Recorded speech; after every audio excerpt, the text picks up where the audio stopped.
Hello everyone, আসসালামু আলাইকুম। আজকে আমি ছাদ বাগানটা আপনাদেরকে ঘুরে দেখাবো।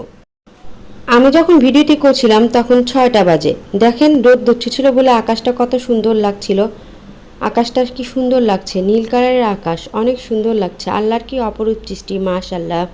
ছাদ বাগানে সব রকমের গাছই লাগানো হয়েছে। আসলে সব গাছ তো আর আপনাদের দেখানো সম্ভব না, যতটুকু পেরেছি ততটুকুই দেখানোর চেষ্টা করেছি।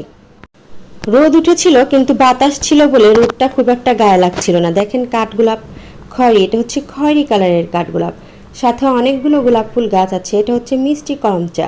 টক করমচাও ছিল কিন্তু টক করমচা তখন পাকেনি, তাই টক করমচাটা তখন পাকেনি। আর গাছটা ভিতরের দিকে ছিল বলে আপনাদেরকে দেখাতে পারিনি। এখানে কিছু জাম্বুরা ধরেছে, দেখেন জাম্বুরাগুলো এখনো পাকেনি, ছোট ছোট। এখানে জলপাই গাছে ফুল এসেছে, শীতের মধ্যে জলপাই ধরবে। এই জলপাই দিয়ে আচার বানানো হবে। এটা সাদা গোলাপ গাছ, দেখেন কত সুন্দর বড়ই ধরেছে, কিন্তু বড়ইগুলো খুব একটা খাওয়া যায় না, পচে যায়। আর যা ধরে তা পাখিতেই খেয়ে ফেলে, আবার বানর আসে, বানরও খেয়ে নেয়, তাই আর কি খাওয়া হয় না, হঠাৎ এক দুটা খাওয়া হয়ে থাকে।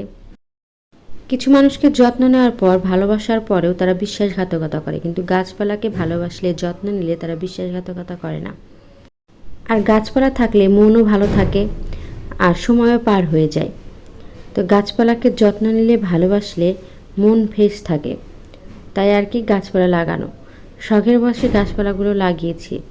এখানে দেখেন বিকালে অনেক পাখি এসে উড়াউড়ি করছে, পাখিগুলো উড়ছিল, দেখতে খুব সুন্দর লাগছিল। সন্ধ্যার দিকে পাই, প্রতিদিন সন্ধ্যার দিকে এই পাখিগুলো এসে কিচিরমিচির ডাকে, অনেক ভালো লাগে। আমি তো আমার ছেলেকে নিয়ে বেশিরভাগ সময় ছাদেই বিকালে কাটিয়ে ফেলি। আমার ছেলে খেলে আর এই পাখিগুলোর কিচিরমিচির আওয়াজ শুনতে আর খুব ভালো লাগে, তাই ওকে নিয়ে প্রতিদিন ছাদে যাই বিকালের দিকে, যাতে ও একটু আনন্দ পায়।